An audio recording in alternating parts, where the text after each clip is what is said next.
Welcome back to the channel. This is part 2 of wiring a house from start to finish. This one is for the apprentices out there that have probably been holding a ladder for 2 years and are shitting themselves going to phase 2. Anyway, let's get into it. So this is how sockets are wired. So again, you'll start from the fuse board and you bring a cable out. This is a 2.5 cable as well now. So you'll have it marked sockets feed, upstairs, downstairs, whatever it is, you just need to identify it. So it starts from the fuse board, comes to your first socket, into the live, neutral and earth, and then from the same live, neutral and earth terminals, maybe not the earth, but definitely the live and neutral, you will go and you will loop feed on to the next socket and the next one and the next one and the next one until you get to the last one, which you should label or you should know where it is, the end of the line. Whoever's testing will thank you for this later. So if you put a little sticker or a mark on the wall so you know where the end of the line socket is. Now, how many sockets can you have on a circuit?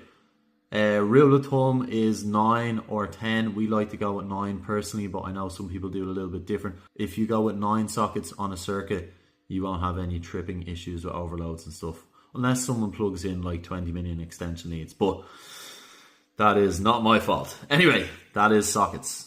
So then you can see me here splitting up the rooms with the S25 Ultra S Pen. The future is here, lads. Anyway, I pinged that into the WhatsApp group so that everybody can refer to it for testing later and for wiring right now. So you can see the cable starts here for the socket circuit from the fuse board, goes up through this big massive hole in the ceiling, comes out here and then goes to the first socket feed. And then you can see another cable is looping off that and is going to go under the floor, across the floor.